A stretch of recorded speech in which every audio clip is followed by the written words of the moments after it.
Olá, pessoal da terceira série, tudo bem com vocês? Na nossa aula de hoje, nós vamos falar sobre a resistência elétrica.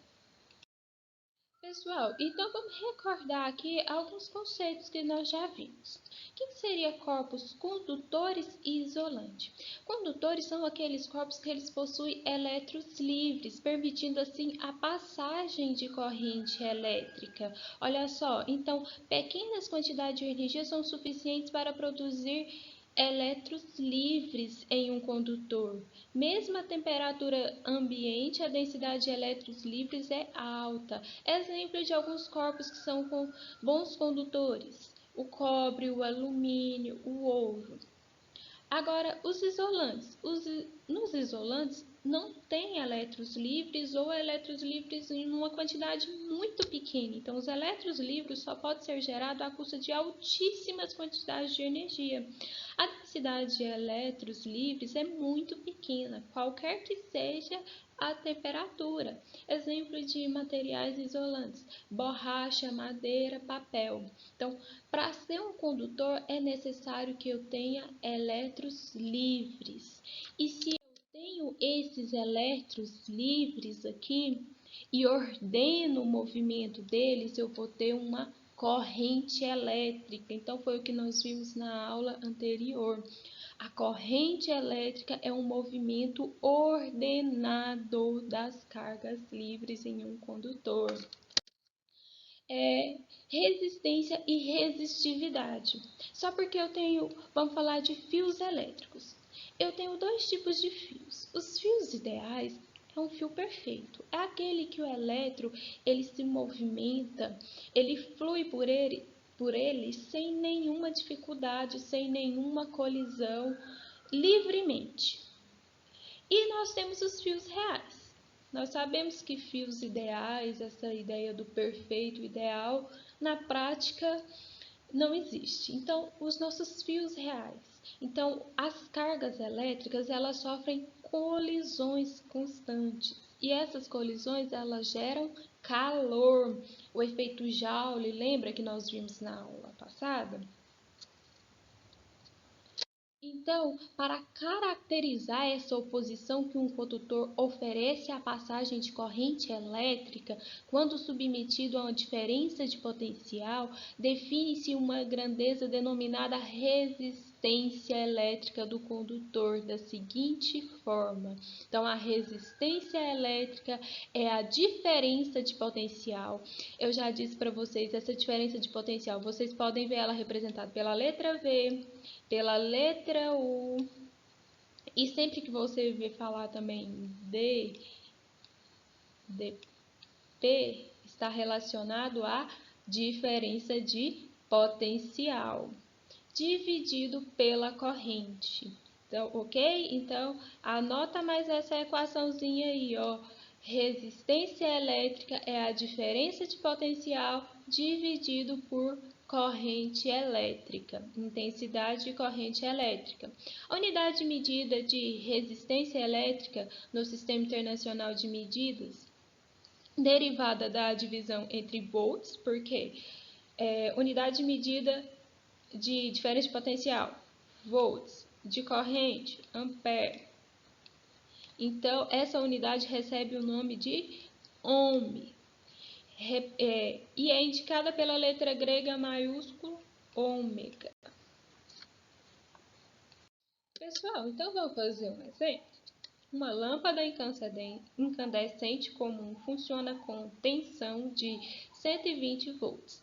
Nessa condição, uma corrente elétrica de intensidade de 0,5 amperes a percorre. Qual é o valor da resistência elétrica do filamento da lâmpada? Pessoal, anota aí. Já disse anteriormente, se você ver falar em tensão, DDP, diferença de potencial, tudo está relacionado a voltagem. Anota isso daí para vocês ir fixando, ok?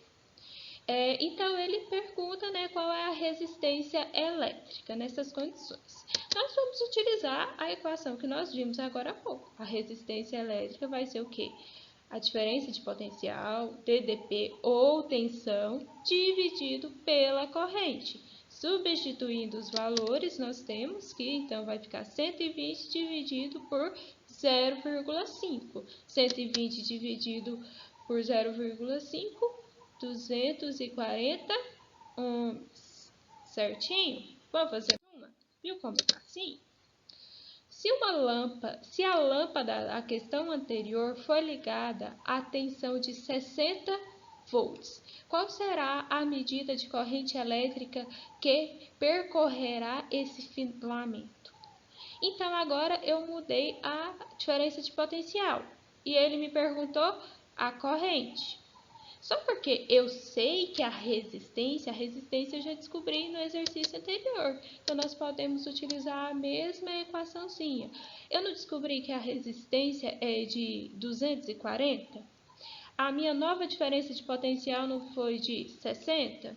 Então, eu substituo.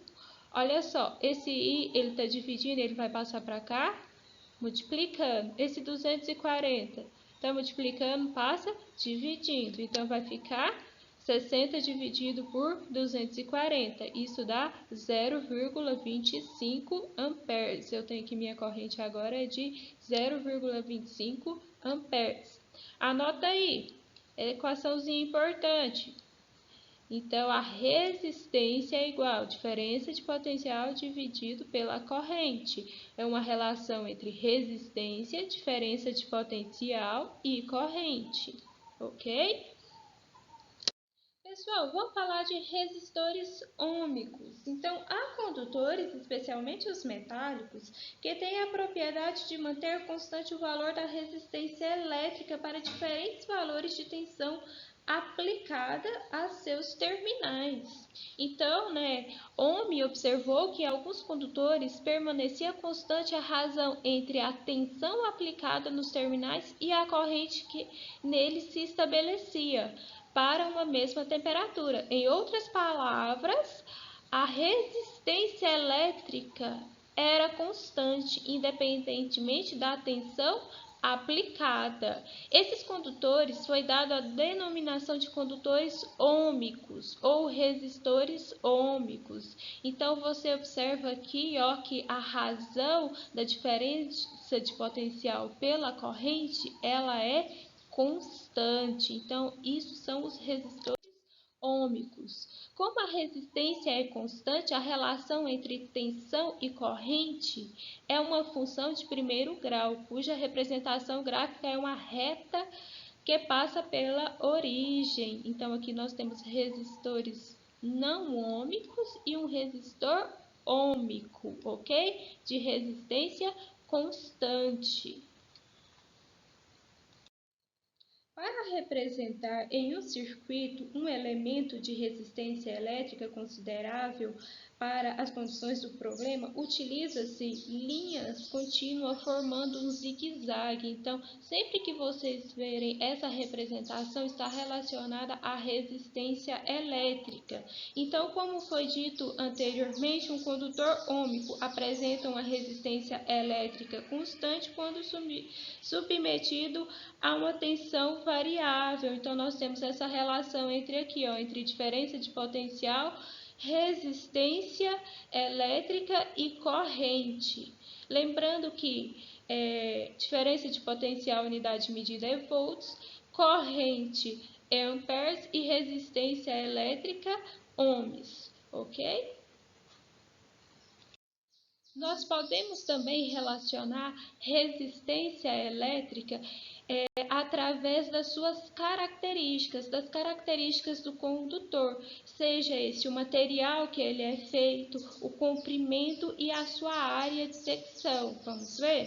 Então, olha só,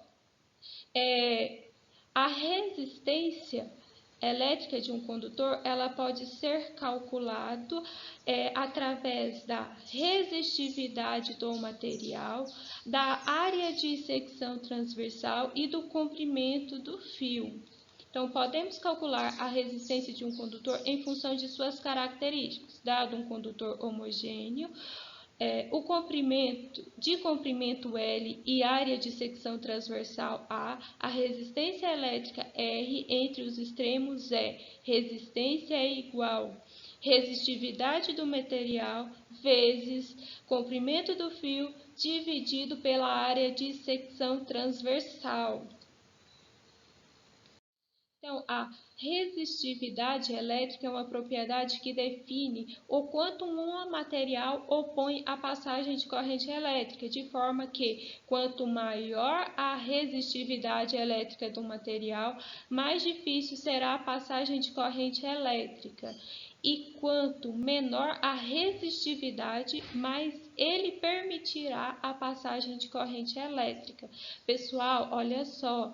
Se eu tenho uma alta resistividade, eu vou ter uma alta resistência. Então, significa que bons condutores são aqueles que apresentam uma baixa resistividade do material. Outra coisa, quanto maior for a minha área de secção do meu fio, do meu condutor, quanto maior a área, menor vai ser a resistência. É por isso que recomenda-se que utilize fios com a maior área, né? Para que evitar curto-circuito, porque se você coloca um fio muito fininho e a intensidade de corrente alta, o que vai acontecer? A resistência vai aumentar e vai acontecer um curto-circuito, aumenta a temperatura e aí vai acontecer um curto-circuito. Pessoal, vamos fazer um exemplo. Um fio de cobre de 20 metros e com área de secção reta de 10 milímetros quadrados é submetido a uma diferença de potencial que provoca no fio uma corrente de 3 amperes. Considere a resistividade do cobre igual a 1,7 vezes 10 elevado a menos 8 ohms por metro e calcule o valor da resistência elétrica do fio. Então, primeiro, nós temos a minha área, ela está em milímetros, vamos passar para metros. Então, eu multiplico, 10 vai ficar 10 vezes 10 a menos 3 ao quadrado. Então, menos 3 vezes 2, menos 6. Então, aqui vai ficar 10 vezes 10 a menos 6. Olha, se eu caminho, a vírgula está aqui, se eu caminho uma casa aqui para cá, eu vou aumentar 1, então vai ficar 1 vezes 10 a menos 5 metros quadrados. Ok, agora é só substituir os valores na equação, né? Resistência é igual a resistividade do material vezes o comprimento dividido pela área. Ele me deu a resistividade, me deu o comprimento e me deu a área, né? Então, substituindo os valores, fazendo as operações matemáticas, nós temos aí que a resistência é de 3,4 vezes 10 elevado a menos 2. Pessoal, espero que vocês tenham entendido. Qualquer dúvida é só me chamar. Beijos, obrigado pela atenção.